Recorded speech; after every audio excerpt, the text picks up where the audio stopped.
There are two very common song forms in the blues repertoire. If you learn these two basic structures, you can literally play thousands of songs.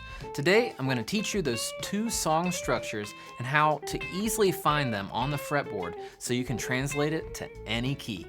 Let's dig in. Today, we will learn these two blues patterns in the key of A. It's a great key, especially for guitar players. So both of these blues forms are based on 12 bars, meaning 12 measures.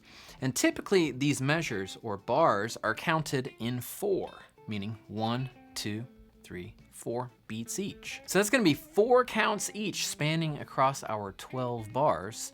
And if you wanted to be nerdy, you could say the whole thing is 48 beats long and just repeats over and over and over. The amazing thing is that literally thousands of blues songs follow this exact form. And then there are lots of others that are nearly identical, but just have a little slight variation. You can find classic songs like Sweet Home Chicago, Mustang Sally, I'm a King Bee, and they all use this progression. So in the key of A, we are going to use 3 total chords, A7, D7, and E7.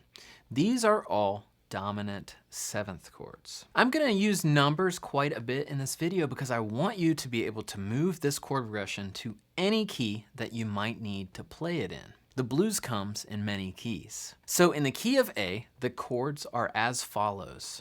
A7 is the 1. D7 is the 4. And E7 is the 5. Now I'm going to show you a simple visualization tool and a couple of chord shapes that will literally allow you to play this almost anywhere on the guitar neck. If we start with our 1 chord with the root on the E string, and you can use any dominant chord shape that you know.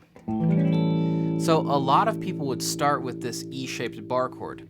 It sounds great by yourself, but sometimes it might be too big in a band context, and people struggle with bar chords anyway. So you might learn what people call a shell voicing, which is really awesome. It's smaller and a bit more portable. And don't worry, you can download a PDF of these shapes in the description below. Now, if we want to grab our 4 chord, all we have to do is go down 1 string towards the floor and play on the same fret. That's going to be our D note root. So you might use this classic A-shaped bar chord there. And then the last chord, the 5 chord E7, is really easy. It's just gonna be the same shape up 2 frets towards the body of the guitar. Now, I want you to visualize that small little shape that we just created with the root notes of the chords. 1, 4, 5. It almost looks like a little L. And this little L will give you a 1, 4, 5 almost anywhere on the guitar neck. But more importantly, it'll work perfectly when you start with your 1 chord on the E string in any key. So we'll follow along with the classic 12-bar progression. A for 1 bar, D for a bar. A for 2 bars, D for 2 bars. Back to A for 2 bars. Up to that 5, E for a bar, D for a bar, back to A. And then we have a little quick A, D, A, up to E, up to our 5 chord, the E. So the L shape of the roots is so useful that I also want to show you how it would work if you started your 1 chord on another string. Let's say we wanted to use the A root on the 12th fret of the A string.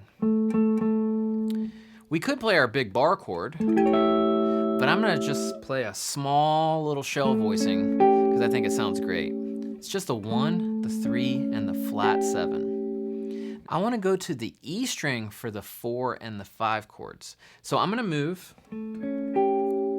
to the E and then move down 2 frets towards the headstock. That's gonna give me a D chord. And again, you could play big shape, a small shell. And then for our E7, we're gonna go up 2 frets back up, the same shape, and this will give us our 5, that E7 chord.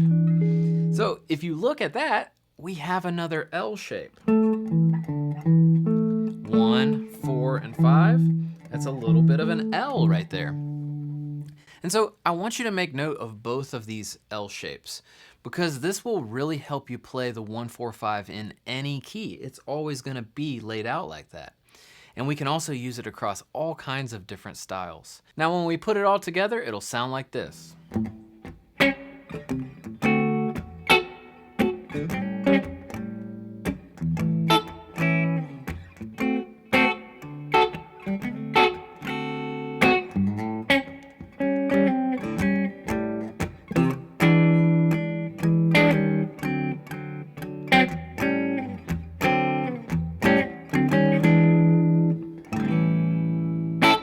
Sounds so awesome. You know, it's interesting.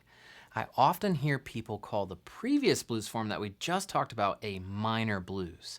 And that's because when you're soloing over that form, you can play the minor pentatonic over all the chord changes and it sounds great. And it's also really a big part of the blues history and the sound that was built into the blues. But that being said, it is absolutely not a minor blues. Why? Well, it's 3 different dominant chords. And a dominant chord is technically a major chord. It has a major third.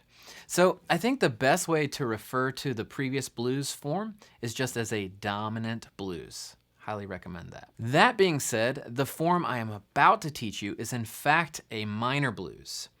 It's an incredible minor blues progression with a really special turnaround that people frequently mess up on jam sessions.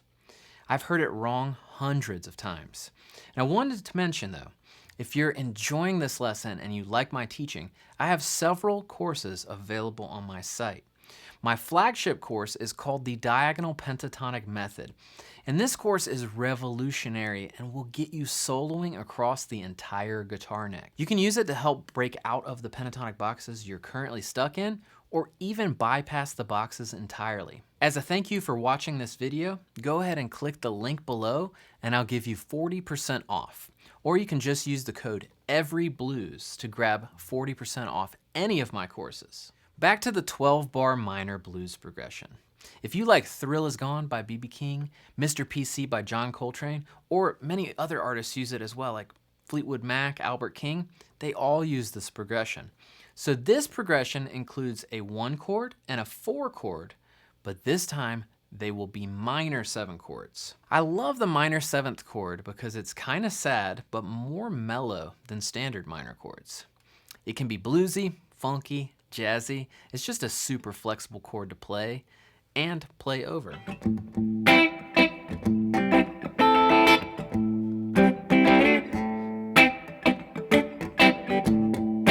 So today we're going to use A on the 5th fret of the low E string as home.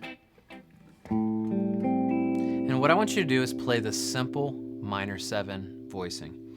I much prefer that versus the big bar chord version. It's actually easier and takes away 2 of those extra strings that aren't really necessary. And you can play it many different ways. You can use 4 fingers if you prefer, or just 2 with a bar. If you were playing fingerstyle, you could even play it with a full bar across, but try not to get that A string to ring in there.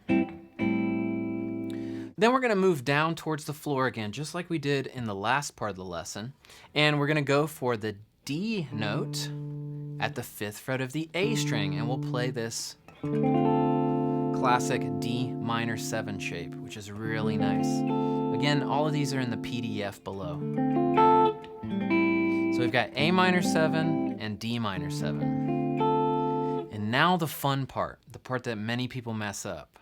Check out this turnaround.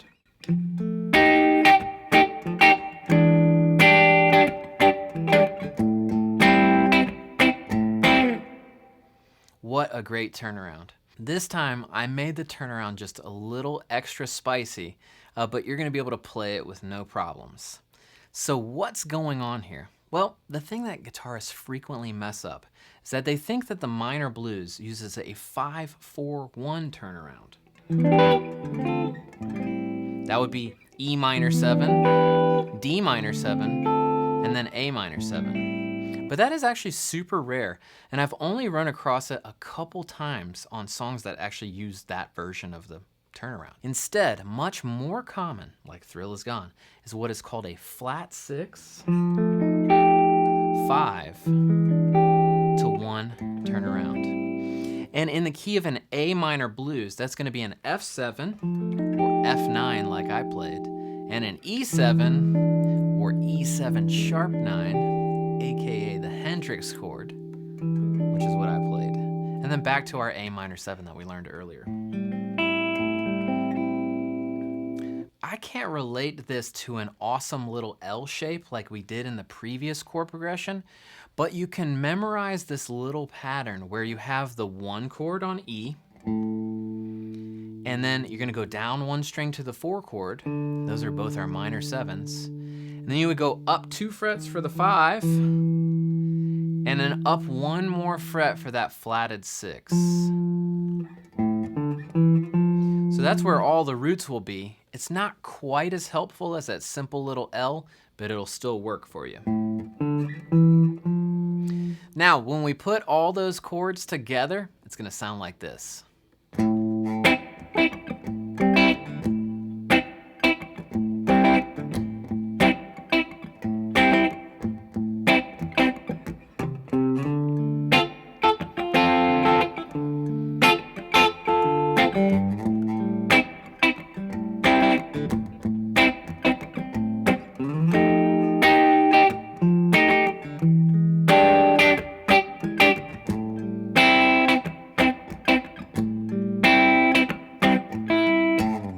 And don't worry, I've included both 12-bar blues forms in the downloadable PDF below. So now that you have the 2 most common blues chord progressions under your belt, make sure to watch this video next to break out of the pentatonic boxes and play your minor pentatonic scales across the entire guitar neck.